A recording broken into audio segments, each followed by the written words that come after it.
Come. Take a seat, everybody. Take a seat. There's chairs over there. Everybody gather around. Take a seat. Relax. Take your drinks. Take your food out. We need to discuss. We need to talk. There's a lot going on right now. I have never seen so much news come out at once. It's almost like they have a group chat. All of the ITKs, all of the journalists, all of the newspapers, they have a group chat and they said, you know what, guys, I'm bored. You're bored. We've been sitting on these stories for a while. We've been sitting on these informations for a while. Let's just release the hounds. As Mr. Burns would say in The Simpsons, just release the hounds. Release the hounds. I don't even know where to start. I feel sorry for you as viewers. I feel sorry for the content creators. They don't know what they're doing. They're scrambling. They're like this. Content creators like this. Shit. Bruv. That is what content creators are doing right now. If you was wondering what your favorite content creators are doing, that is what they're doing. They're scrambling, salvaging whatever they can. News here, news there, news everywhere. So I said, you know what? I've done the video on the Kai Havertz situation. We're going to talk about it anyway, because we have to. That was just fortunate timing because I was talking about him and then for some reason, bang, out comes the extra tweet. And now I'm seeing Mason Mount. Now I'm seeing Gallagher. Now I'm seeing Onana. Now I'm seeing Lukaku. Now I'm seeing Koulibaly. So we just going to have to just talk about everything once and for all. And hopefully that's the end of it for at least today. Now I'll start off, before I get into it, we're going to go in order of things. In fact, I'm going to run a poll. It's great to be talking to you guys directly because I'm going to run a poll and then you guys are going to pick who we start with today, what player we start with. Now, first of all, on that Newcastle Barella conversation with the Telegraph, I think they have gone a bit clickbaity. A few people that have clicked on it have said it's a little bit overblown. It's not as deep as it sounds, but we're going to get into that anyway. I ain't subscribed to the Telegraph.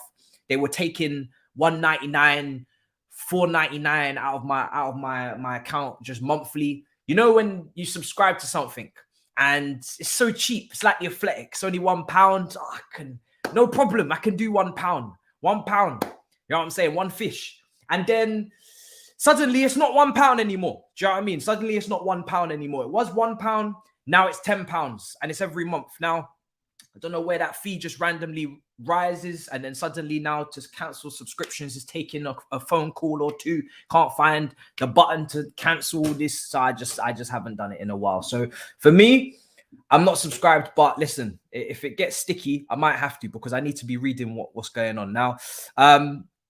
Let's start with the poll. Let's start with the poll. I'm gonna go with the where do we start? I'm gonna start with the poll, and I'll let you guys decide. First, 200 votes in. We'll lock it in with that, and then we go from there. Havertz is a big one today. Lukaku seems to be a fairly big one as well. Mason Mount's fairly big as well. And Gallagher is being mentioned as well, I believe. So I think I'm going to go with those four as your options. So let's run that to the community. Okay, we're going to talk. But honestly, today's been a madness. I've never seen so much news come out at once. I'm just going to gloss over all the news quickly. And then we're going to give the opinions and we're going to start talking. I have put out a video on Kai Havertz, but I just want to extend my thoughts again and talk more of a discussion with you guys and how you feel on it and what you make of it, because there's mixed reaction.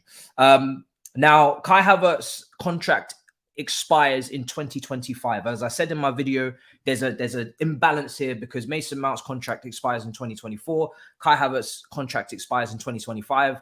You could say the more valuable player is Mount due to form and obviously English tax.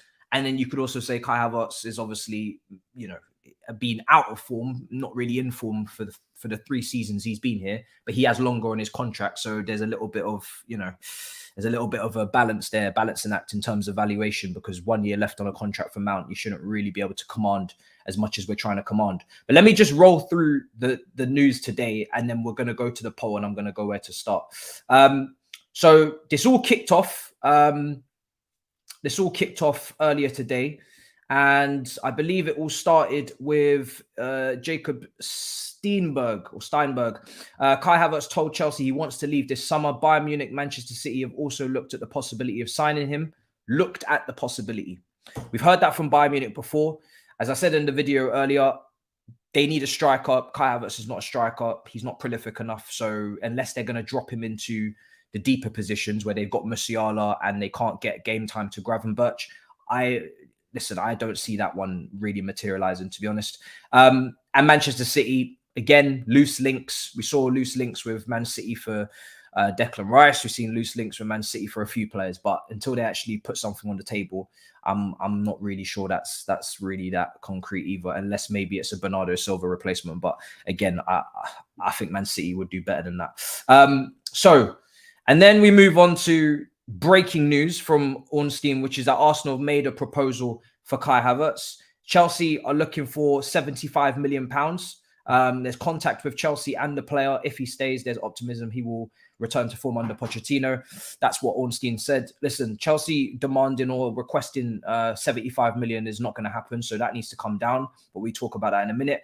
Kai Havertz is keen on the move to Arsenal. That's what Fabrizio Romano said. Tottenham are also interested in Conor Gallagher. That's come out as well. And that's come from Football London. And then we're moving on to Chelsea rejecting a £40 million bid for Mason Mount from Manchester United. That's Matt Law.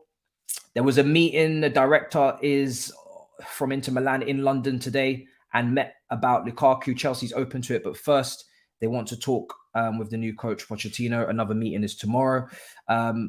Saudi pull out of the race for Lukaku as well due to salary expectations. Al Hilal on that one. Again, that is from a Belgium journalist. Not sure on his reliability, but we know that Lukaku wasn't happy with the initial kind of wages and he wanted to up it. Obviously, he's seen Kante, Benzema, all these guys getting 100 million minimum, maybe 200 million. Again, the ego is a bit of a bastard, but he wants the similar money most likely. But also, as I said yesterday, his preference is to be at Inter Milan. Man United are preparing to bid again for Mason Mount after the £40 million bid was rejected. So obviously, because 40 million was never going to get accepted, so I'm sure they're aware of that. They're just putting their feelers out there. And Chelsea have also apparently started negotiations for Onana. I'm guessing that's a Caicedo alternative. And also, they've rejected the idea of Koulibaly going out on loan to Inter Milan. And Bayern Munich have discussed him internally. So there's a lot going on there. A lot of things to discuss. But I'm going to go to the poll and then we're going to start. And it seems like Kai Havertz has won that quite convincingly, 50%. So I'm going to run with that to begin with. Let's talk about Kai. Because there's a lot of conversation about Kai. Now, first of all, valuation on Kai. Valuation on the Belgium journalist I've never heard of before, so I can't even tell you if it's really real. That's why I've just said Onana talk, because it's just a discussion, really. I'm not going to go any further than just talk about Onana because I don't have a concrete link there, but it is a link.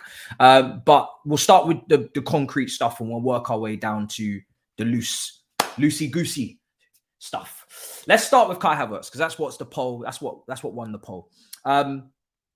Now, Kai Havertz is not going to get 75 million, right? That would be basically almost breaking even in terms of what we paid. How much did Chelsea pay for Kai Havertz from Bayer Leverkusen? I believe it was around about that fee of around about 75 million. So, you know, they want to obviously in negotiations start high. What they need to be very careful of is if they actually plan on selling this player, they need to not outprice themselves like they did with Real Madrid. Obviously, we know a couple of days ago, Real Madrid were interested in Kai Havertz. There was talks being, taken place. And of course, we outpriced them. They were willing to pay about 45 million, I think euros or pounds. Obviously, that makes a big difference. But Chelsea were looking for about 60. Now, of course, Arsenal being competitors in the league, we're going to ask for more. And I think rightly so. If you're trying to take a player off of one of your rivals, I think you do need to be prepared to pay a little bit above the normal asking price because, listen, you're literally a direct competitor. Now, like I said, his contract expires in 2025. There isn't an urgent need to sell him right now, but he's keen on the move. He has already seems to internally expressed his desire to move on. Obviously, instability over the last couple of years. He feels maybe playing out of position, playing up front. But I want to circle you back to the quotes that were prior from Kai.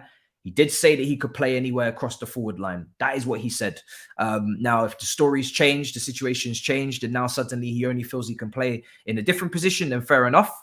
But for me personally, it was already said that, you know, in the quotes prior, I can play anywhere across the forward line. Now, does that mean just committing to playing if the manager needs you, or it's different to my strongest position where I play my best? Obviously, you know, it depends on how you interpret it.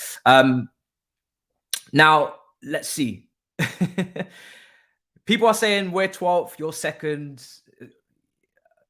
We're not competitors. Okay. Well, you can look at it like that, or I can look at it as this is your first season in Champions League football since your manager was actually kicking ball, and Aubameyang had his first Champions League campaign at our club, not yours. So if you want to just say we're not competitors anymore because you've had a good season, then that's entirely up to you. But we finished ahead of you every single season since 15-16. And this is your first time finishing in front of us in about seven years. So, hey, I'm just telling you the facts and the statistics. If you want to go anywhere with that, you can. I'm just telling you what the facts are, and you take that how you will. Now, as I was saying, Kai Havertz for 75 million is not going to run. So we're going to have to lower that valuation. Now, some people are uncomfortable with selling to Arsenal. Now, this is where I'm going to start up the debate. If you didn't rate Kai Havertz too highly based upon his Chelsea time, 3 years, and let's be honest, 3 extremely unsuccessful seasons. Extremely. Considering expectations levels and, you know, hype and, you know, the next Ozil or the Ozil blended in with the Thomas Muller, and he can play 3-4 positions, versatility merchant. And that has not really come to fruition whatsoever. And it's not all his fault because we've been unstable as a club. We've changed managers, we've changed system, etc. But if you don't really believe that Kai Havertz is, you know, going to become or is a top player because of the deficiencies in his game, the inconsistencies, maybe the mentality, etc., then the way I'm going to put this to you is if Arsenal don't get Kai Havertz, they could potentially go and get someone else. And not only could they go and get someone else, they could go and get someone else that's potentially better than Kai Havertz if you don't rate him that highly.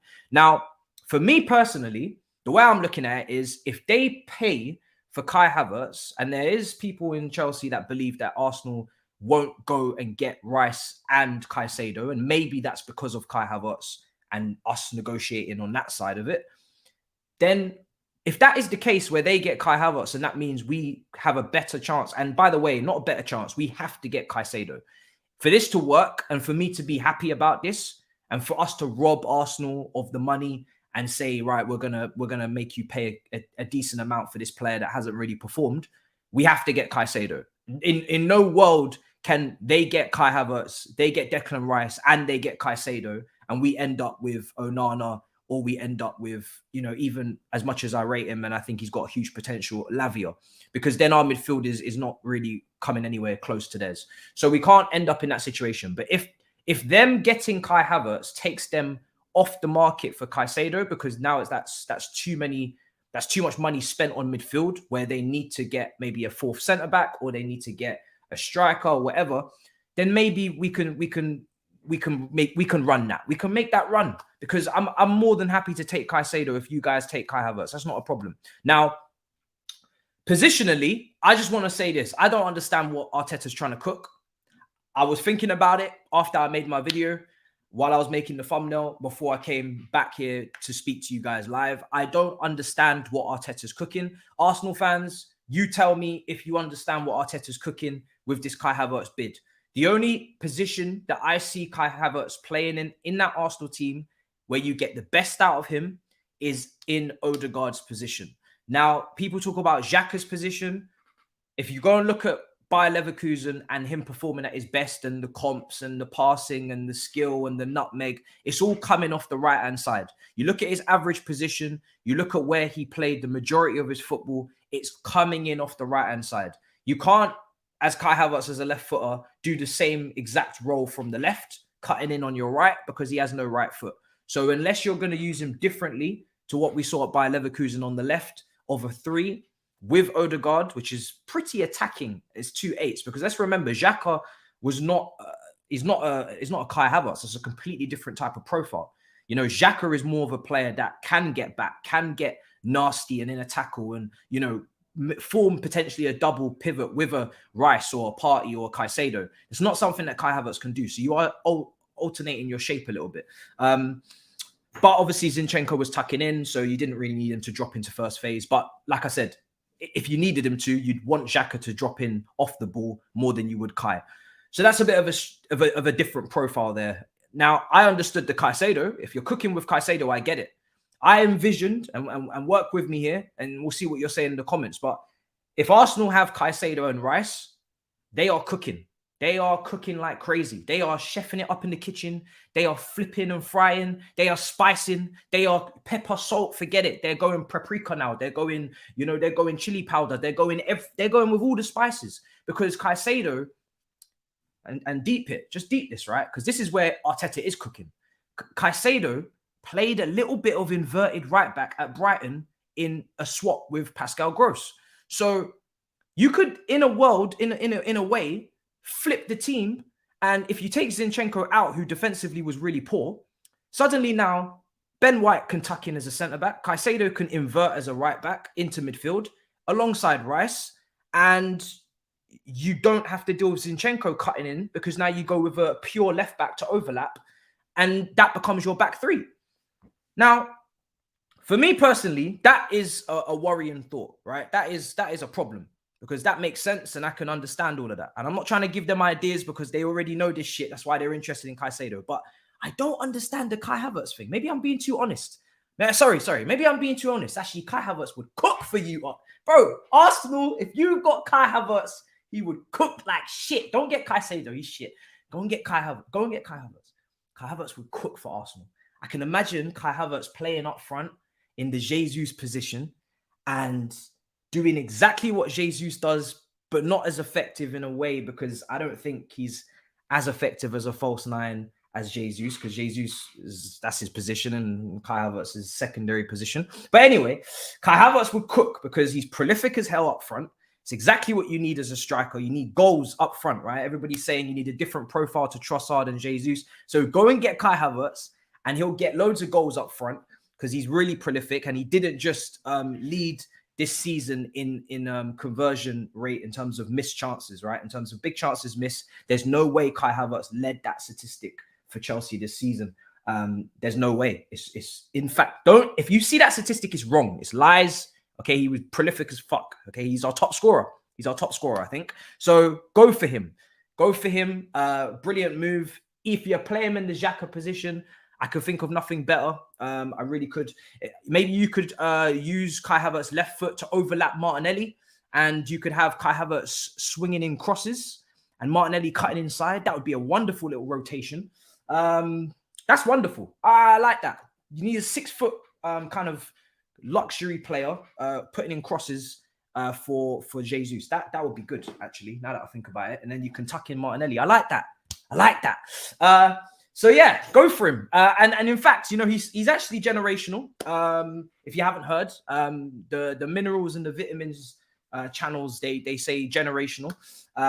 He hasn't got into double figures for goals, but he will under Arteta because he'll cook, like I said earlier. And the key thing here is that you have to pay minimum 50 million, okay? Minimum, because we're rivals and this is a big thing that you're doing.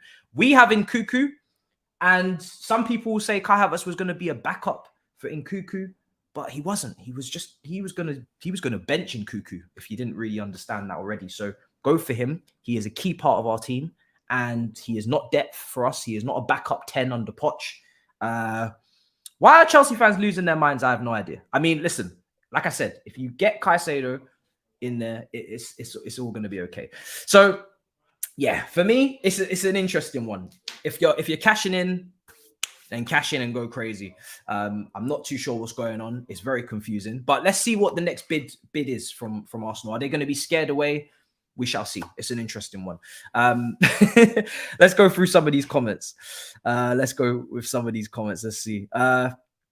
Our biggest profit making players are Mount, Gallagher, and Broja. I don't think Broja anymore because of that ACL injury, so I'll take him out of that. We need a good 150 mil combined from them. Below that would be disappointing. Been a minute since I've been able to tune in live. Hope you're well. Be honest, if Arsenal sign both Rice and Caicedo, you think we're seriously Champions League contenders? If you guys sign both of those players, I am honestly shitting myself, because now you have two players that balance each other out perfectly, right? And you've got Odegaard as your captain for the creative stuff just ahead. I'm not saying you're Champions League contenders, because for you to be Champions League contenders in your first time back in the competition is crazy. It's a big jump, but you're definitely moving in the right direction. I think there's still other things that you'd want to try and get done, but if you get that done and nothing else, that's still an incredible window, because you've brought in two immediate starters. You've improved your starting 11 drastically. You've brought leadership into the team as well. And the two players are set for the next decade, no problem. And then if you say, yes, we should get a striker, or we should get an extra right side centre back or whatever. Like I said, though, Caicedo basically kind of almost solves that with Ben White. And obviously Tomiyasu being fit as well. Then you do that in the next window. But the key here is not ever wasting money and doing more than, less is more sometimes. It's better to sign two key players and top up than it is to go ahead and buy 5 players and 3 of them are busts and don't work out. I don't know why I'm giving you advice or why I'm telling you my honest thoughts, but that is actually what I think. If you get those 2 players, shit, that's why that can't happen. So that's why, as much as Chelsea fans don't want to entertain selling to rivals, funnily enough, Premier League clubs are 85-90% of the clubs in this world that can afford the players that we're trying to sell. We're seeing Inter Milan are trying to take Koulibaly on a loan deal. We want to sell him. Guess what? Inter Milan can't afford him. That's not new information. We knew that already. That's not a shock. We knew that already. So unless it's Saudi, then what are we really doing? Where are we selling him to? It's going to be a loan. Lukaku, the same situation. No one wants to pay for him. Inter Milan are going to try and do a Fugazi deal. Saudi apparently have walked away because his wage demands are too high. If we don't sell him there, where's he going to go? It's fine for players that we actually want to get rid of. Obviously, Mason Mount is a touchy one for 40 million to Manchester United. You just need to bring your money up. I can't lie. You need to bring your money up. That's way, way too low. Way too low. You're taking Minerals Mace. You know what I mean? You're taking Minerals Mace. Let's have it right. Okay. Man United, you're a long way from Starbucks. And I actually like Starbucks. I'm going to come out and say it. I drink coffee from Starbucks. I don't really go too much into coffee, but a caramel frappuccino I can take. I'm not going to lie. It's more sugar than coffee anyway. It's very nice. Gets me nice and awake. But you guys coming with that offer, you're a long way. You're at Costa. If you're coming with a £40 million bid for Mason Mount, you're not at Starbucks, you're at Costa. You're at Costa. So you guys need to level up, because you guys, apparently this is your priority target. So let's hurry up with this shit. Stop messing around, put in a serious bid. Now, for me personally, I have no problem with Man United walking away from that deal. I've said it before, I don't really want us to sell Mount. It's not something that I'm cheering. It's not something I'm parading. I do think there's a player there, and I'd sell Havertz before I sell Mason Mount, based on what I've seen, but also just based on the fact that I think there is more to extract from Mason Mount than you saw last year. There's a player in there. There is a player in Havertz as well, but I question a lot of the other things around Havertz in terms of his own mindset and his own mentality to make it to the top. I'm just not so sure if he's really focused on being the best player he can be. Sometimes it feels like he's just happy to just go through the motions and kind of just glide and be that kind of big occasion player, but not that consistent player. And when you're turning down oranges and apples for Skittles, I do question things. Do you know what I mean? When you're turning down the opportunity to probably be doing extra gym sessions with Mudryk, and instead you're going to talk and feed the donkeys, I have to question, because Mudryk is out here ready to drop to the under-21s for Ukraine, and Havertz is out here feeding donkeys at London Zoo. So I have to ask questions, okay? I have to ask questions. I don't like asking these questions, but I have to ask the question. But anyway, so people are saying, listen, top clubs are coming for our players. That must mean that they're better than we thought. Well, if they're really, really, really top, and like I said, these guys, there's players in all of them. You know, you don't make it to this level of football by being a bum, unless I'm not going to go there, but there's a couple of names that are just, they're just dead. But these two actually have something to them, right? For different reasons. But if they're that, then pay the money. Like, you know, put your money where your mouth is. If these guys are really going to be top players, then 40 million, that doesn't tell me top player. Top players don't go for 40 million. Like I said, I'm not accusing anyone of being, you know, deceitful. I'm not accusing anyone of lying. But if you believe that they're top players and that you're taking some of our key assets, then come and pay the big money for these players then, because big players go for big money. 40 million is Anthony Gordon change. Anthony Gordon went to Newcastle for 45 million. And you're trying to sit here and tell me that because Man United and Arsenal are ready to slap down 40 apiece for these two, that, come on now. Don't take the piss out of me. Do you know what I mean? You can take the piss out of that guy. You ain't going to take the piss out of me. 40 million. So I'm not worried at the moment because there's a certain amount of money you have to pay. And until you reach that price point, nothing's going to happen. Even with 1 year left, you can't be going for Anthony Gordon money. Odegaard was 35. Yes, but you took Odegaard from Real Madrid, and Real Madrid had already basically said, listen, we're going to cast you aside. Not a direct competitor or rival. And from Spain, completely different country, not a direct competitor or rival. You're coming to London rival, right? And you're trying to pay, or you're coming to a rival of Man United, you're coming to Premier League rival, and you're paying 40 million. It's not enough. So this is where we really test how highly these players are rated, because there's the flip side, right? And I agree with this. If Chelsea rate Mason Mount at 70, 65 million, then why are they not willing to pay him the wages? Because if you're going to cost 65, 70 million with 1 year left on your contract, then that would equal a wage of around about 200,000 a week minimum, right? That's the valuation. If you don't think Mason Mount's worth 200,000, then you shouldn't think he's worth 70 million. You should think he's worth 40, and this deal should be done.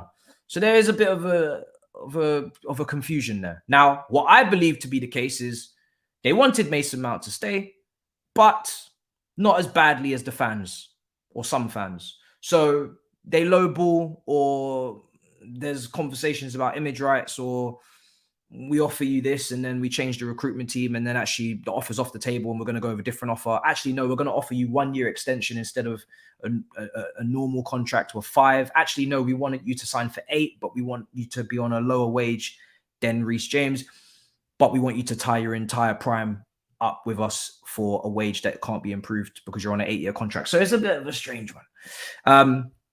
It's a bit of a strange one. And Arsenal, if you rate him, you know, then you're going to pay a certain amount of money. Like I said, you're not going to pay 40. And you know, Kai Havertz is watching. If Arsenal rate you so highly and they plan to start you, which I'm very confused as to where you're starting in this team, then hopefully we shall see a serious bid. These are Champions League winners. Exactly. These are Champions League winners. These are Champions League link-ups. You know what I mean? This is a Champions League final link-up, assist and a goal. So we rating our players maybe not highly enough or too highly. It depends what side of Twitter you're on right now. We've been struggling for a few years now in the Premier League.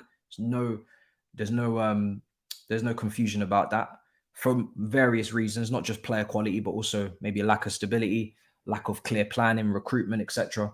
But also, I believe players as well, not being of the level required to go and win a title at this current moment. So yeah, for me, I'm just kind of watching where the cards fall, to be honest. Stop trying to sell your trash for premium. Listen, brother, if you rate them highly, then pay up the money. You think they'll get itchy feet and pay up? I think we're calling their bluff. I think we are as well. Because, look, like I said, if you rate these players and they're your priority targets, then pay the money. You know who you're talking to. Don't think that you're not coming to any old team. You're coming to us. You're coming to your rivals. So if you really rate the players, and if you're talking to these players behind the scenes, you know, if Mason Mount thinks he should be on 200,000 a week or 220,000 a week, does Mason Mount believe that he's worth 40 million? No, he doesn't. So it doesn't make sense. If Mason Mount believes that he should be making 220k, then Mason Mount's not going to see a 40 million pound bid and think, oh, they must really rate me highly. Obviously, negotiations is tactics and you're testing the waters. But if you walk away from the deal having only bid 40 million and you're not willing to go any higher, then you don't rate Mason Mount that highly. So this is where both sides, I'm yet to see who really rates Mason Mount, Chelsea and Manchester United, because neither have put up the money, right? Neither have put up the money for Money Mace. So until somebody puts up proper money for Money Mace, then nobody rates him in these two parties. That's how I see it. Same applies for Kai Havertz. Real Madrid, oh, you know, Kai Havertz is falling upwards. Kai Havertz is going to Real Madrid, right?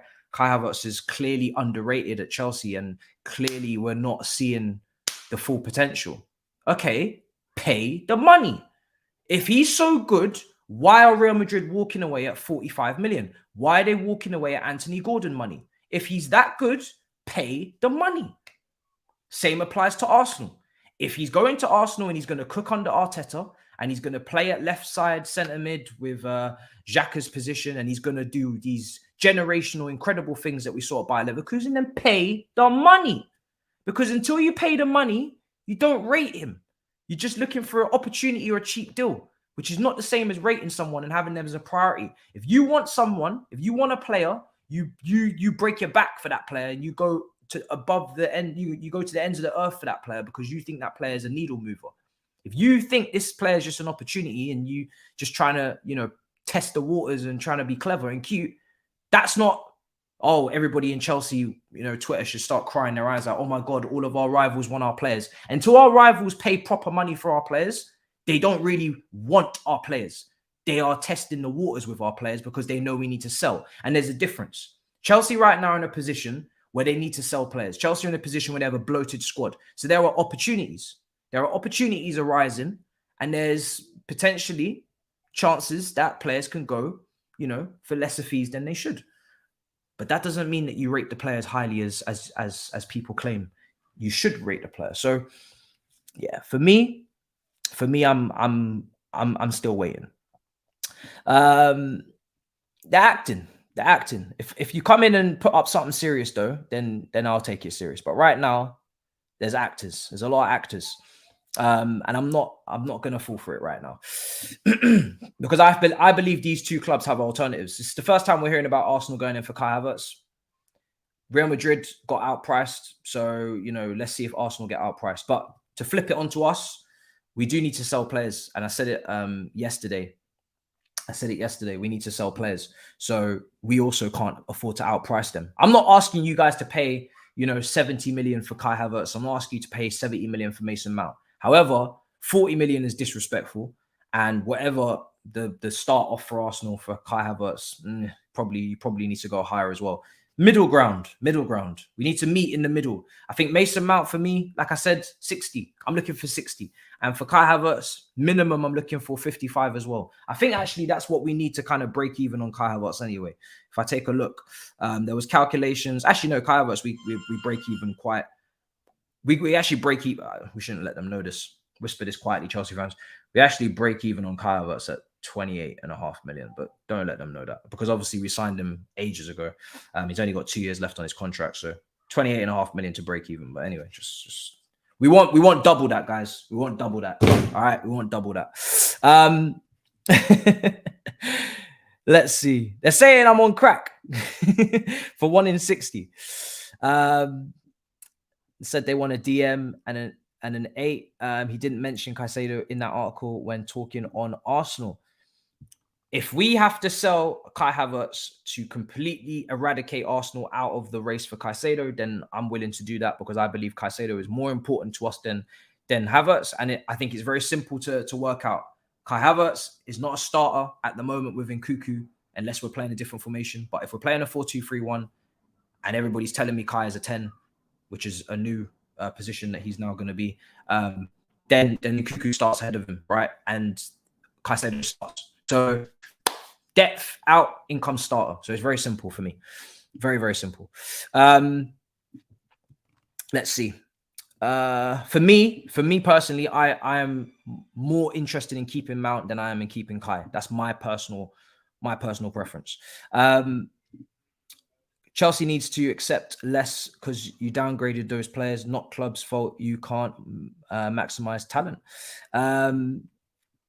If KK leaves, it means Colwell is 110% staying. I think Colwell's staying anyway. At least he should be if we have our heads screwed on. If we sell him, then we're idiots and we'll pay the price for that in a couple of years, maybe in 1 year. But I believe he'll stay because I think Pochettino really rates him, and I think we're not at a point where we can say that centre back is a position of strength and we can afford to sell him. I disagreed with Lewis on that. I think on the TL. Listen, Silva's coming into his final years. Koulibaly needs to probably be moving on, and even if he's not moving on, he's still very, very fishy right now. And Chalobah is a rotational piece at best, and he could even be going. So we don't have that much strength in depth in defense, and obviously Fofana, we have to hope he doesn't pick up any more injuries. So yeah, let's see. If that's the case, like I said, we need to be clever. We need to be smart. We can't just be letting you take a player that we want and taking one of our players. That's just not how you do smart business. That would be very stupid. Let's see what else is being said. Thoughts on Onana? We're going to talk. Pick up the phone. It ain't the phone, it's the door. What will happen with Aubameyang? There's meant to be interest from Saudi on Aubameyang. Same with Ziyech. I just want to hear confirmed. Here we go. I'm not really sure what's going on at the moment. There's no update on that. But like I said, there was interest from Saudi on both those players. Quicker that gets done, the better. Both those players need to go literally tomorrow. And they need to go yesterday. Those two players need to be gone yesterday. I don't know what the holdup is. I don't know what the offers are because there's not much detail on the reports. But those players need to be gone yesterday. So the quicker that happens, the better.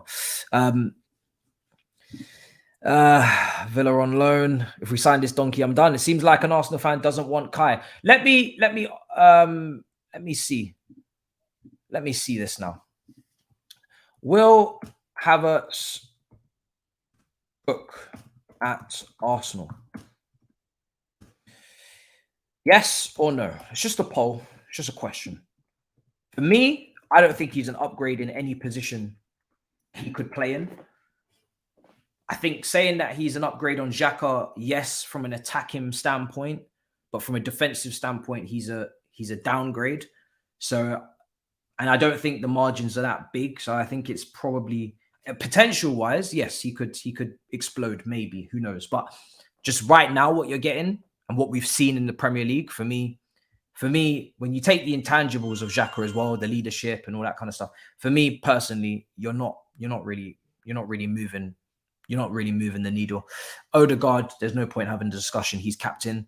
And Jesus or Trossard, again, I don't see that as a massive upgrade. You've got two strikers there in Trossard and Jesus that drop deep, link up play, can score goals, but are not maybe the most prolific. And what does Kai Havertz do? Exactly all of that I've just mentioned.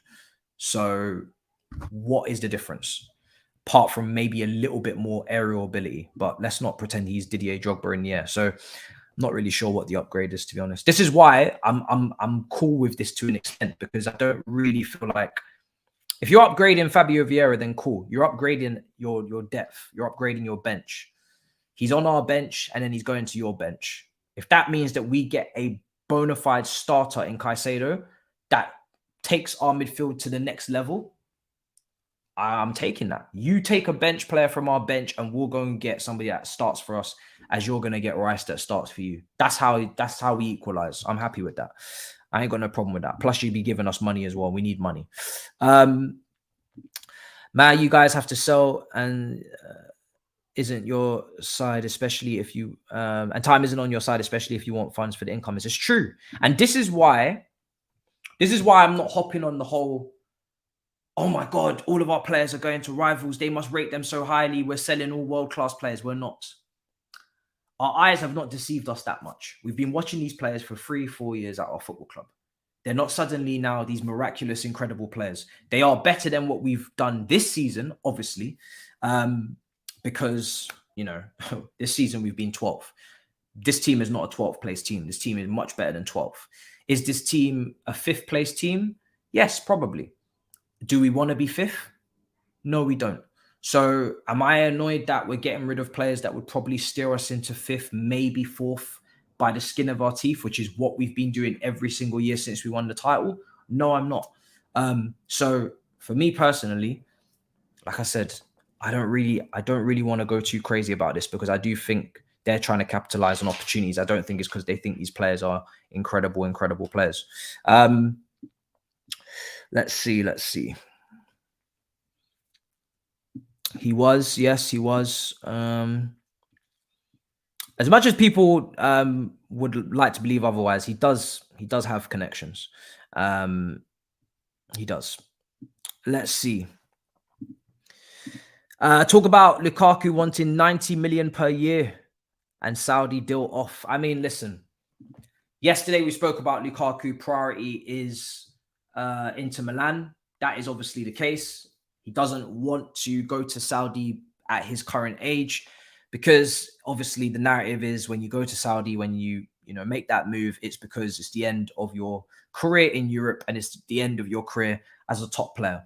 Now, I don't need to get into Lukaku's ego and where he thinks he is or where he thinks he's at. Obviously, his statistics towards the back end of the season was a lot better than the start, but the Champions League final was a disaster once again, just like the World Cup for Belgium.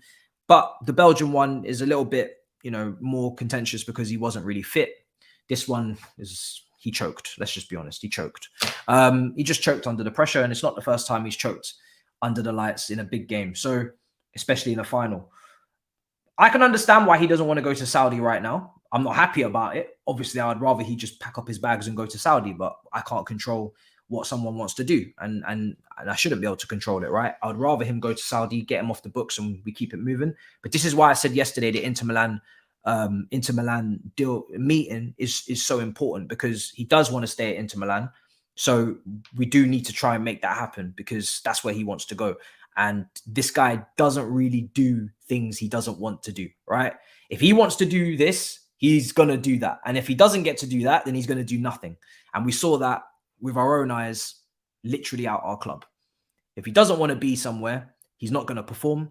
He's a very emotional player. If he wants to be somewhere, you need to make it happen, because otherwise you're going to get absolutely nothing. So last thing I need is him staying here, sitting on the bench, sad face, thumbs up, expected, all that rubbish. Just if he wants to go to Inter Milan, we need to try and facilitate that. It's not easy because they have no money, but that is the situation we got ourselves into. And that deal is from Roman era, and there's nothing really we can do now apart from just take punishment year in, year out for this guy, because the likelihood of them actually purchasing him, they don't have the money, so it's not going to happen. I think, like I said yesterday on my stream, I think the most likely situation for Lukaku is that he goes back to Inter Milan on loan. I don't know if they're going to pay a loan fee. I don't know how much wages they're going to pay, how much we're going to have to pay. But for me, the most likely situation for Lukaku is he goes to Inter Milan on loan. They can't afford him. He doesn't want to be here. Pochettino hopefully doesn't want anyone who doesn't want to be here. And that's the end of that story, whether we like it or not. I think that's the way it goes for me. So yeah, it's an interesting one. So that's really it with Lukaku. I mean, obviously it's their choice to take the offer off the table, to walk away. Like I said, Lukaku has not rejected them outright, because that would be stupid to just take them off the table completely, just not a preference. But, by asking for more money, he has scared them away. And now they have decided to retract their offer and walk off into the distance, according to the journalist from Belgium. Like I said, I don't know the level of credibility on this journalist. It's the same journalist that's reporting that Chelsea are interested in Onana. It's not the first time we've been linked with Onana. Let me remind you, we were linked with him in January as well. So I wouldn't be so quick to say that these links are 100%, washed, because we have been linked with him before. And if we don't get Caicedo, we do need alternatives. And Lavia is probably not the only player in midfield we're looking at as an alternative. So, yeah. Now, let's see. Man United apparently 16 minutes ago, Man United are currently looking at other alternatives to Harry Kane. Deal is not advancing at all. Man United feel Tottenham never wanted to sell Kane to them and have no plans to enter 2 months saga. Hairline, one of the names in the list. If Kane stays there, if Kane stays at, I don't want to do this, but I'm gonna do this. Okay. Guys, we're not gonna get him, let's be honest. But anyway, I'm just gonna do this anyway. If Kane stays at Tottenham, you know what I'm gonna do. I shouldn't do it, and it's stupid to start speaking, but I'm gonna do it anyway. If Kane stays at Tottenham and his contract runs out and he's a free agent, and Man United sign a new long-term number 9, and Arsenal, he'll never go there, and Man City have Haaland, and Liverpool have got a lot of strikers. Is there a smidge of hope? Is there and Newcastle have Isak, and maybe they go in for him. But listen, they have Isak, they have Wilson. They might decide to upgrade on Wilson. Let's be honest. But is there a chance? It's probably Newcastle. I'm trying to talk Newcastle out of this, but it's probably Newcastle, because that is a massive upgrade on Wilson, and Isak can play off the flanks. But then if it's not Newcastle, it's just us. So I'm just saying, who knows? Maybe. I don't know. I don't know what I'm saying. I'm just, it would just be wonderful. But anyway, just tell Poch to just talk to him. Do not delete his phone number. Keep him in the contact book, and just pray to God that this man has a moment in time next summer where he just acts irrationally and erratically, and he forgets that they are building his statue on the Tottenham, on the Seven Sisters Road, and he just miraculously manages to find his way to our club. And even if he regrets it, the second he signs on that contract, it doesn't matter, because he's trapped. He is literally trapped, imprisoned in our contract. Hopefully not 8 years, because he's old as hell, but he's still entrapped. So yes, manipulation may have to happen here, and we may have to do some things we regret. But for me personally, that would be brilliant. If I get to have him and Poch together, and maybe that would be a reason as to why not to, last time we had a striker that we were linked with in Haaland, and we saw that the release clause was the next summer. And instead of just maybe calming down on the striker front and, getting someone cost effective and waiting to see if we could get in the race, we got Lukaku instead. And we all saw how that went. So if this is something that could happen, maybe it just makes sense to just be a little bit calm on the striker front. I'm not saying we don't get anyone, but just be a bit cost effective, be a bit cute, bit clever. Maybe someone like a Jackson who's got that 35 million release clause, is it? Or he's available for that. And then next season, on a free, you have the opportunity to do a madness. Can I just say, Jack Grealish, this guy, from everything that I've seen from videos and clips, I'm actually worried about his health. Don't get me wrong. Enjoy. But just don't black out too much and become ill, because that would be sad. You still need to be available for preseason. That's a very tough Man City team to break into. You've actually broken now. Don't put yourself on the bench now because you can't recover from alcohol poisoning. It's a football club, not human trafficking. Relax. Oh God. Yeah, I had to do a bit of dreaming there for absolutely no reason. Reckon we go for Kane with that Poch juice since Fab tweeted Man United. See, look, I'm not the only person just daring to dream just a smidge. But yeah, we'll see. All right, let's see what else is being said. Someone said that I need to check PYS's account. So I'm going to do so, and then we're going to start talking about Koulibaly as well. Havertz is now for sale. He will not extend his contract. Again, not surprised. 2025 is when it expires. The caliber of clubs that are interested in you but are not prepared to pay big money for you, asterisks, would lead you to believe that there's no point signing an extension. If it's not working out here, you may as well try something different. So no surprise that he's not going to sign past 2025. I don't want him to sign past 2025. So I'd like to cash in, and yeah, I ain't got no problem with that. So that's fine. Because again, as much as we speak about Kai Havertz in the 10, and maybe he could be something, he would have to be an impact sub to begin with, because Nkuku's obviously got everybody's time and he's got time and patience and love and joy and all of this, right? Everybody wants Nkuku to start as the 10. He's the new signing. He's the joint top scorer in the Bundesliga. He looks much more of a ruthless killer in terms of in front of goal than Kai. Can take free kicks. He's got a little bit of upper body strength, maybe a bit of a better ball carrier under pressure, all of these things, not going to just collapse to the floor in tight spaces, whatever. So everybody's going to preference Nkuku starting. So the best that Kai can do is try and win his place off the bench. Now, this guy has not really even won our hearts as a starter every single week. He's basically been given the starting position. Now, I know it's not in his favorite position, but he's still on that football pitch. He's still out there with an opportunity to prove a point. And I hate to reference, but this is the difference between elite players and just good players. Gundogan, when he played up front for Manchester City at Anfield, he could have easily said, how tall is Gundogan? Sorry, let's just do this, because this is a great comparison. I love the excuses of, just not playing anywhere near your capacity because you're playing out of position. When I saw Mason Mount play as a front three player and rack up a whole heap of GA as an inverted forward in a 3-4-3, when I saw Gundogan at Anfield score 2 goals as a striker, how tall is he? And he's 5'11", and this is a player that, as I said before, he's a player that said he could play in any position in the front line, and he played as a striker after lockdown for Bayer Leverkusen. So it's not like as if he's never played there. So I don't like these excuses. There's players that play slightly out of position all the time, and they still manage to put up performances. What we've seen in the last 3 years is not good enough, even if you're playing slightly out of position. And that's just the facts of the matter. The fact that people think that if he plays in his strongest position, suddenly we're just going to just get this incredible player that we've never seen before. He's just going to suddenly turn into this transformer, like this is some sort of Toys R Us gimmick. It's just not the case. And for me personally, like I said, there's a mentality here that we have to look at. It's not just about what you have technically, it's about mentality as well.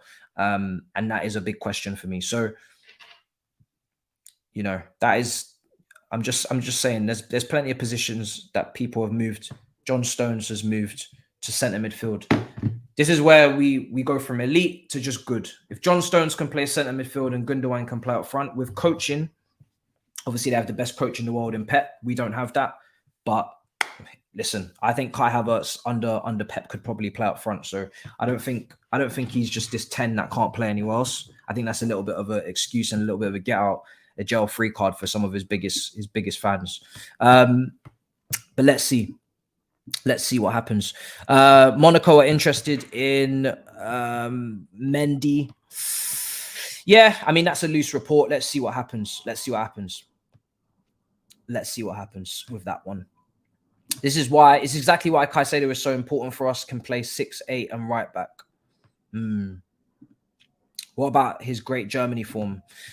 Listen, he's doing very well for Germany. I would like to really dissect and dig into those statistics and see who he's playing against, because if you're playing against North Macedonia, the Faroe Islands and Bosnia, then listen, actually Bosnia, that's just disrespectful. Let me take Bosnia out of there and throw in somebody else like San Marino. It depends on who you're playing against. Do you know what I mean? I don't want to go too much off international, because it's a different pace. It's a different ball game entirely to the Premier League. And that's why I don't really watch internationals too much, because there's very few times I can take something from an international game and actually apply it to the Premier League. Very rarely. Do I think a Kante Pogba double pivot would work in the Premier League like it does for France? No, I don't. But let's see. So we go to who else is on this list? Gallagher to Spurs. This is quite a short segment. You see this whole we can't sell to our rivals. Yeah, that doesn't apply here, right? If Spurs want to pay for Gallagher with cold hard cash, then let them. And let's get this done. And I don't know if Gallagher, as a proper Chelsea, rejects Spurs, but please, Connor, please, I'm begging you, just go. Go to Spurs. You're going to get game time. Thabz is going to absolutely love it, right? And just please, just go, okay? That right there, no problems. I don't care. Rivals, I don't care. Levy doesn't sell us Kane and Levy doesn't give us Modric. I don't give a damn. Give them, if their alternative to Maddison is Gallagher, let's talk money. Let's not waste time. Let's talk money. Let's talk money. So please, just go. I don't think it's going to happen. I think he'll probably reject them, or they won't put up the money or whatever. Something will go left. That's just too much of a perfect situation for it to actually materialize. I would negotiate that deal myself. If that deal landed on my table, I would negotiate that shit within 5 minutes and get it done. But it's not gonna. I just have a feeling something's gonna go left there. Sounds too good to be true. But it is a link, and as time goes on, less and less clubs come in for him as the window goes on. I'm not hearing about Newcastle interested in him anymore because they look like they're going after Maddison. And yeah, I just see him rejecting them as well. I could just see him doing that. So there's so many reasons as to why I don't think that will happen. But yeah, Gallagher is running out of options in terms of clubs. West Ham also apparently. But again, let's see after the Declan Rice money comes in, if they come in for him. We are running out of options because he's not going to go to any of the bottom 5, 6 in the league. So it needs to be a team with some sort of ambition, potential in that Aston Villa, West Ham, Tottenham bracket where there's something to cling on to in terms of ambition and moving up the table. Maddison, disgustingly overhyped. He's worse than Mount, better than Gallagher. Is that really the level you want? I did not. Did I say I want? Did I say I want Maddison? Yo, did I say I want Maddison? Did you hear me say that? No. No. Oh, who said I want Maddison? Did you? Ooh, I'm confused. I'm very confused. When did I say what? When did that come out my mouth? When? If anything, the only thing I'll say on Maddison is he's a good player. He's very injury prone, and I've been screaming to the high heavens about injury prone players like Kante and Cover. So what kind of hypocrite would I be to then go and tell you that I want Maddison, who's probably going to spend half of the season on the medical table? So I didn't say that. I'm not going to say that. And yeah. I think we can just leave that one to the side. Oh God.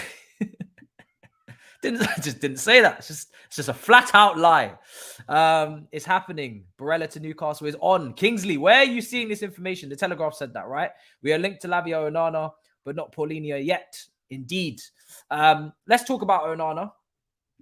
Let's talk. So yeah, Gallagher's a simple one. If the bid comes in, fantastic. Hopefully between 30 to 40 million. I would take 30. I'm not going to lie to you. I'm really not trying to lie. Gallagher price wise, I'm not moving too crazy. I'm looking for just cold hard cash. We get 30 million. I'm happy to do the deal. I genuinely don't believe this player is going to be worth more than 40, in even 3 or 4 years time, even in his prime. So I think for me, I just think just let's just keep it moving. I'm seeing the Wizard is he at Fenerbahce is available for 17.5 million euros, right? Release clause. Can't remember his name. Everybody's waxing lyrical on the TL. I saw some comps though, and I saw Gallagher, and I thought, wow. Onana. Okay, we're going to talk about Onana. Even though it's loose links, we'll talk about Onana for a bit. We want 50. Lord Jesus. Sky Sports are a little bit of an interesting one in terms of source. So I'm going to try and be a little bit careful on that one. But yeah, we're going to keep looking at that Barella situation before we get too ahead of ourselves. Indeed, the Ozil regen I've been hearing. Until I get to see some full matches, I won't comment too much. But yeah, he does look cold. He does, even though it's summer. One of the funniest tweets of the day. I don't usually do this, but I have to read it out. And I'm sure a lot of you have seen it on the TL. It's over 500,000 views on Twitter at the moment. The key attraction to Kai Havertz is his body. Lee Gunn is going to have an absolute field day with that one. His frame is reminiscent of some of the greats of the game. And so there is a... Oh, that's not right. All right, so he's meant to be one of these, incredible accounts. That's just crazy. It's not even making sense. In the hope for the abilities it gave them. Think of Robin van Persie. All right, I'm done. Fuck me. Think of Robin van who? Think of Robin van Persie. Box dominator, build-up dominator, shots from impossible. What the fuck is this guy talking about? Shots from impossible angles.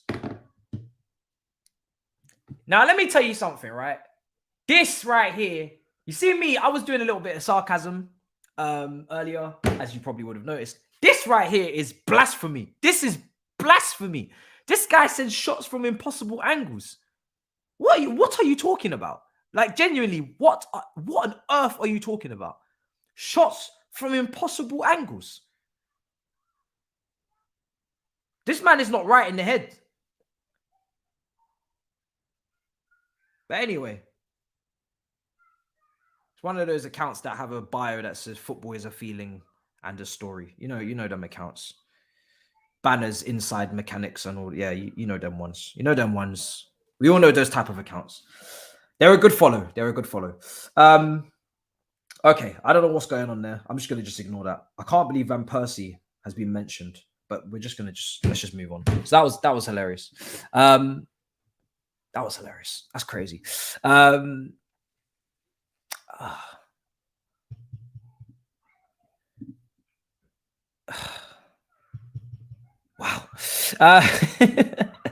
It's one hell of a drug. He'll find it. Oh, he'll see it. Don't worry. He's already got it. He's definitely already got that. Yeah, it's crazy. He told someone up there football knowledge to speak to him. I don't know what's going on. Impossible angles. Can we walk before we run, please? I'm pretty sure the majority of his shots have been inside the box in terms of goals. Like, I can think of a couple long ranges, maybe for Germany, cutting in off the right-hand side and scooping it. But we're talking about a handful. We're not talking about, Van Persie who could slap in a free kick. Van Persie where the ball drops from Wayne Rooney from 50 yards away and he connects first time on the inside of his left foot into the opposite corner. We're talking about Robin Van Persie who did a scissor kick at the Valley against Charlton. We're talking about Robin Van fucking Persie who scored a diving header at a World Cup. Really? Are we really doing this? Like, I'm actually genuinely rattled now. And I'm defending an Arsenal and Manchester United player. Robin Van Persie. Really? Really? Okay. All right. Maybe, to be fair, it is hot outside and the temperatures aren't healthy. All right. And they do say that on the tube, you should bring plenty of water. And maybe he wrote that on the Central Line. And everybody knows that lives in London, the Central Line is one hell of a drug. Okay. It is like fumes down there. You can't breathe through the center. It's horrible. And if he didn't bring a bottle of water and he's on the Central Line and he's put that tweet together, then that is fair enough. It's fair play. Fair game. Can't really look elsewhere with that one. The humidity is crazy. Oh, crazy. Do you know what is with me? I mean, listen, that's great propaganda and hopefully that gets you to pay. But I just don't like disrespect on top players.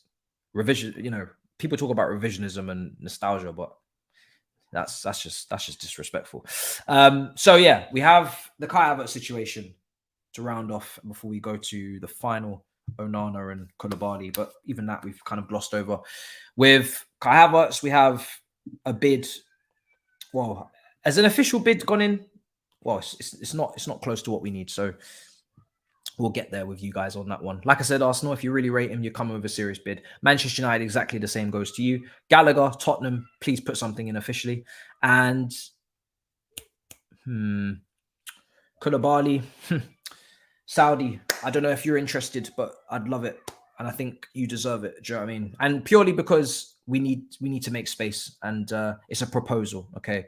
So they're asking for our hand in marriage. And at the moment, the ring is not fat enough. Yeah. So you can propose all you want, Arsenal. Get down on one knee, all you want. But if you don't have diamonds, yeah, and the real ones, not some fake diamonds, come with the real diamonds, yeah, then we can talk.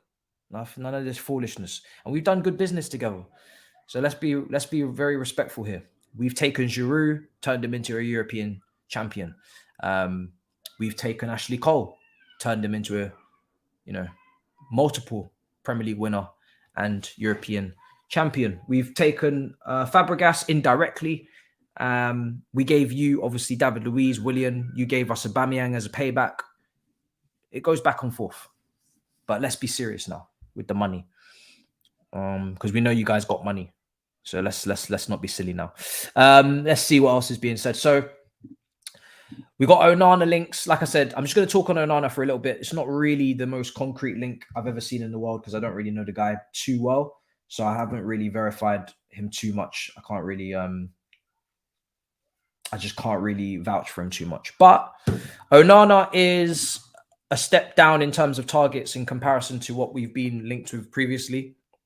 He's not on the level of a Rice or the level of a Caicedo or the level of, the level of these guys. But he is a decent player. But he's one of those players that could go either way. I think he's quite young. I think he's only, 22? Now, the first thing I want to say with him is that it's very pointless for you to look at his F brief or his percentiles or any of that. He's only 21. The reason why it's pointless is because he plays for Everton, and Everton are absolute shambles of a team. They do not suit any player that wishes to play football, and they have limited attacking options ahead of a midfielder to make those progressive passes, create those chances, and get those assists or whatever you look for in a midfielder. So just bear that in mind when we're talking about percentiles and statistics and underlying metrics, because he plays for Everton. Now, he's only 21. Before he went to Everton, he was doing very well, obviously in French football, and he was linked with West Ham. Now, he's got a good build on him, quite big, strong, physical combat, can handle all of that. There was shades of him being press resistant, I would say. Still definitely things to work on. Wouldn't say high volume passer. Again, can't really tell from Everton, but from what we've seen loosely, obviously Belgium international. I think he broke into the squad as well. But don't think he's got too many caps to his name because obviously they've had, Wetsel and all these other guys ahead of him for, quite some time, but they're obviously being moved on. So there's probably loads of caps coming up for him at Belgium international level. As a starter, there is a regression of that national team coming, but hopefully maybe we'll see young talents coming through. So maybe he'll be part of that. So this is a player that I don't want to disrespect because I do think there's talent there. And I have seen glimpses and shades of talent. And I'm not here to tell you that this is a bum or this is a bad player. It is just a step down from what we've been linked with. And is it of the level that we need to compete with who we're trying to compete with, like Arsenal? If they were to get Rice and Caicedo, Man City, I can't tell you it is because he's still got to show in a top team that he can do some of the attributes that we need, because like I said, he's not going to show that at Everton, but he does have a lot of raw foundations that you look for in a midfielder. And I do think there's potential there, but like I said, there's mistakes in there as well. He can be a bit aggressive. I agree. Make a few silly decisions or a couple of little mistimed tackles. But defensively, his numbers, again, they don't stack up crazy, but I do believe it's because he plays for Everton. I think if you put him in a better team, and I do think if you put him in that West Ham team next to a Declan Rice, I think he would have had a very good season. I do think he would have stacked up a lot better than he's stacking up right now. And it's the same logic I apply to Scamacca. I still think Scamacca is a very, very good striker. Even though he's not worked out for West Ham this season, he's not played very much at all. I still believe Scamacca is a very good footballer, very technically secure, very good link-up striker, good finisher from range, got a good variety of finishes. And I think if a club do take a chance on him, considering he might even go for a cheap price, considering he doesn't fit Moyes' way of playing, I think again there's opportunities on the market. The problem is for us is that how many opportunities can we afford to take? How many gambles can we afford to take? Obviously, this Jackson that we're going after at Villarreal, as I said in the video, he's only basically got what, half a season in top flight, experience. The season before this, he was playing in the 3rd division of Spain. He breaks into the team in January due to an injury, I believe, and then suddenly, he starts to put up some good numbers. But again, it's a risk. We just finished 12th. I do want to see a scout, but I also want to see some guarantees because we have to. We finished 12th. We can't take too many risks as we do need to respond to what the hell just happened last season. So, and I'm not talking about winning titles here. I'm just talking about finishing in respectable positions. And especially if our competitors go and get all of the bona fide 90%, sure things, and we're left with just potentials and hope and promise, we probably will pay the price for that in the next couple of years minimum until those players actually reach their full potential. So how much more are we willing to suffer than what we just seen last season? And the fact that we haven't won the league since 2017 and it is now 2023. So 6 years, probably going to be 10 if we're not careful. And that's just even with Pep leaving in 2 years if that happens. Do you think, somebody asked me about Zakaria, we're done with that. He's injury prone. We're not going to be paying for him. There's no need. He didn't show enough when he was here. Shown little bits and pieces of decent performance, but not anywhere near the level to be paying for him. He's all right, bro. He won't drag you out of the trenches. Better than Zakaria. I agree. Definitely better than Zakaria. I don't even think Zakaria is even a DM.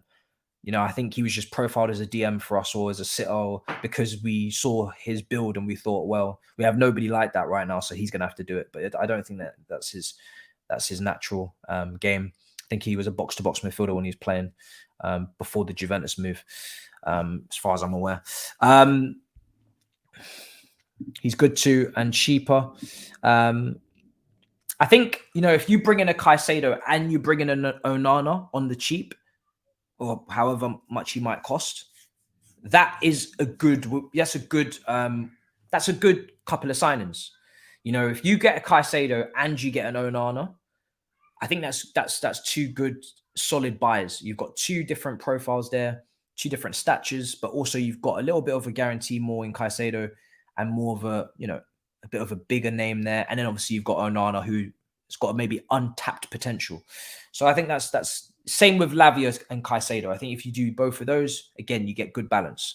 So I'm not even here to shut it down. It's just that if that's our only midfielder that's coming in when we need to, because we're going to sell potentially everyone, then that is a worry and that's a big risk. And that's a big risk. People are talking to me about Fabrizio. What's Fabrizio saying now? Chelsea expect Edouard Mendy to leave the club this summer in any case with Kepa, with better chances of staying at the club. Mendy signed with a new agent 2 months ago and French clubs are now showing interest in signing him. I think Mendy is a very simple deal to get done. Very simple. Easy. He's not on high wages and he didn't cost a lot. So to break even on Mendy is not going to be a lot of money. I think to break even on Mendy, you're looking at, let's see if it's here, 8.8 million to break even on Mendy. Mendy's contract, when does it expire? He signed in 2020. So I think he signed under Lampard 2020 along with Silva, Chilwell, I think. So yes, he did. So 2020. So you're looking at probably signed a 5-year deal, 2023. So I think his contract should expire in 2025. Let's see if that's correct. So he's only got 2 years left on his contract. He's done most of it now. And like I said, he didn't cost a lot. Yeah, 2025, spot on. 2025, 8.5 million, 8.8 to break even, balance the books for the amortization of the fee, of the cost, total cost. It's an easy deal to get done. It's a deal that should get done very, very soon. And it's just up to the player to decide who he would like to go to. Obviously, who can actually come in with the money. But I wouldn't be surprised if he is sold for about 10, 15 million max. And he's moved on. So, yeah, Mendy to go to a French team, easy deal to get done, expected to get done, and we go.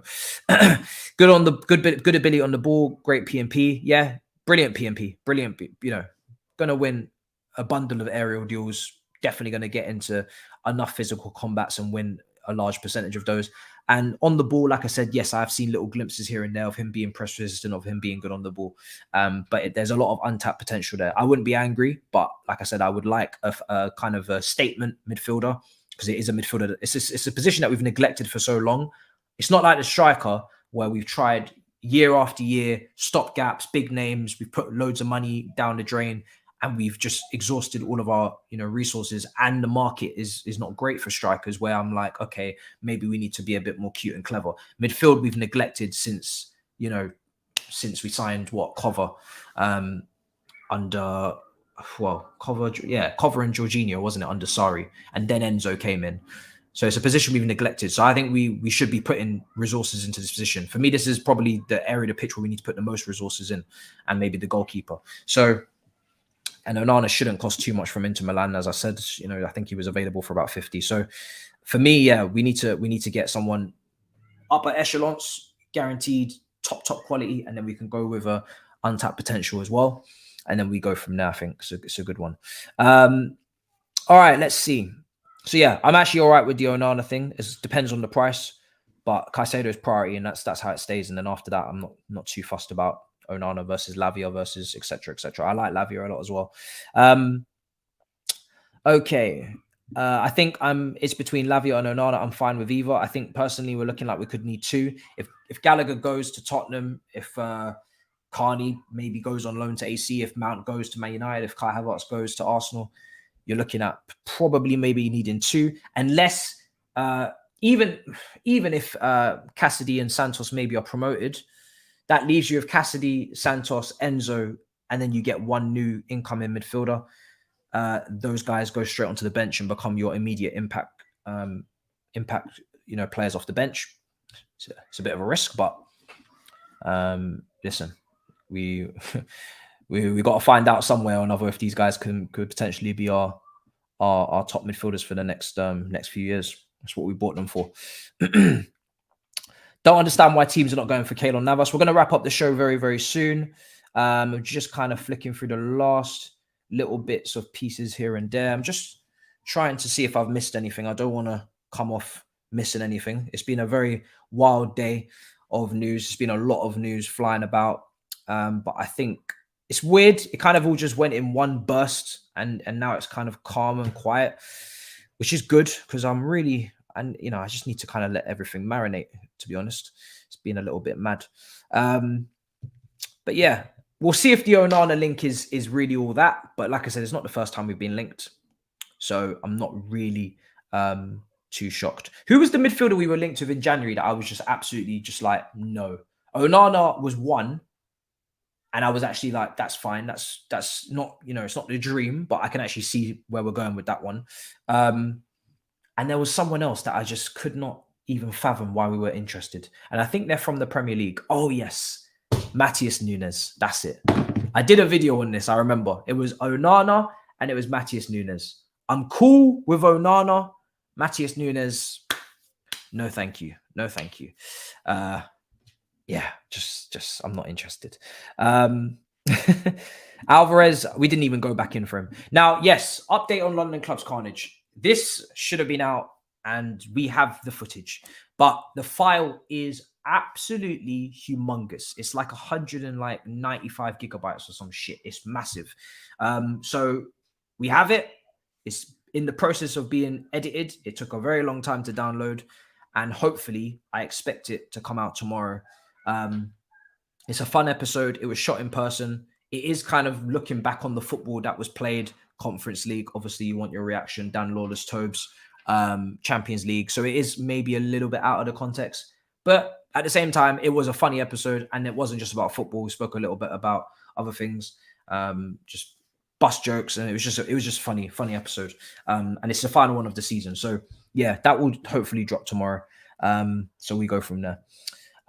So yeah, it was a brilliant. Spider-Verse was fantastic. I don't want to spoil it. Sorry. No, I said I said gigabytes, not. Did I mean gigabytes? I don't know, but let me check. The file is absolutely huge. Absolutely huge. Let me see. I don't even, bro, the file is massive, bro. I'm trying to see what the exact. Yeah, gigabyte. Yeah, I said gigabyte, not K, not KB. Yeah. All right, cool. Listen, my brother is busy. He's not a full-time content creator. He's got a job, and trust me, to have him on this long has been very, very much a pleasure and very difficult because he's got a lot to do. His job is very stressful. Man is busy. Got Big Six as well. Got his own channel. So listen, all good things have to come to an end at some point. He's gonna, as you can see, he's putting out daily content on his channel, which is fantastic, which he needs to do. Do you know what I mean? He's gonna grow his channel now, which is what he needs to do. He's ready to do that now. And like I said, commitment is fantastic, but I don't want to stress people. And he has always tried to do too much that he can't even handle. Do you know what I mean? That's why sometimes he's late because he just be trying to do too much. And to be fair to him now, it's time to let him just not be so stressed and let him just handle a couple of things. Like I said, I'm on Big Six with him twice a week. And we get another potential up and coming Spurs fan that maybe is not even known to the wider masses, but it's time we scouted and we unlocked some new potential out there somewhere. I haven't decided on who it's going to be. Potentially there's somebody unearthing a talent, a little bit of scouting, bring a new character to the scene. Who knows? So that's what we're going to see who's on next season. We shall see. All right. It's not Alvarez. No. It was Nunes. We were linked with Matisse Nunes. And he's not a DM exactly. And for me, I was just, let me not even get into it. Caicedo to Arsenal, and you get Lavia and Onana. Thoughts? Like I said, if Caicedo and Rice go to Arsenal, those two players are ready to rumble and they're ready to do damage today. They're immediate impacts. They've already done it at the highest. Well, listen, Rice, let's be fair to Rice. Rice has played way more games in the Premier League than Caicedo, but both of them ready to rumble immediately. Lavia, get over a couple injury scares from last season, but just one Premier League season there. Caicedo's only had one Premier League season as well, but I just think the level that Caicedo obviously played at was just so high that people are like, you know what, fair enough. However, this is why I like Lavia. You have to be fair to Lavia. He played in the worst team in the league. If Lavia played at Brighton and he had the same, options on the ball that De Zerbi gives Caicedo, I think Lavia at Brighton would absolutely explode. And I think people, if they saw Lavia at Brighton, they would want Lavia a lot more than they want him from Southampton. So sometimes when you look at the statistics and you look at the metrics, you have to apply the context of who they play for, what manager they play under, the style of play, the system, all of these things. It's not just the statistics bang in front of you and then that's it. For instance, Caicedo, from a progressive passing standpoint, supersedes Lavia this season. But that doesn't surprise me because one plays for Brighton and has Matoma ahead of him and McAllister and Enciso and the other one and Ferguson and the other one has fuck all. Do you know what I mean? So, there's a difference here. So that's why you got to apply a bit of context. But I think for me, like I said, if we end up with those two and they end up with Rice and Caicedo, the short term is that they have a better midfield than us because we're going with, potential and we're going with untapped potential that could do something big, but has to prove it.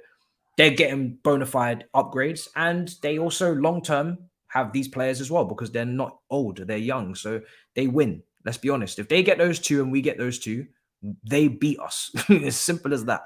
I'm not going to lie to you. Arsenal win that. So yeah, I'm not going to be doing Love Island content. No, personally, like I said, if I don't do it, if I do it, I want to do it properly, right? If I do any piece of content, I like to do it completely. If I start from the beginning, I go all the way to the end like I did last season. But I haven't got the time this season, so I'm going to New York next week. And yeah, I just don't have the time, so there's no point starting it because I wouldn't be able to do it properly. All right. I think that's all the questions. I think that's everything. No one's talking about Paulinho. We're waiting. No one's linked to him yet. I'm sure somebody will at some point be linked with him. But yeah, at the moment, nobody's been linked to him as of yet. I think somebody will, but we'll see who. All right. Big up your damn selves. Listen, we're going to wrap up. It's been a pleasure. We'll be back tomorrow. Hopefully with London Club's Carnage in the morning. That would be brilliant. I'd love to premiere that in the morning. And like I said, transfers, we'll be back. We'll be here. We will be here. We will be here. Until next time, in a bit, people. Peace. Oh, yeah, subscribe. Yeah, do that. Do that too. Much appreciated. Perfect.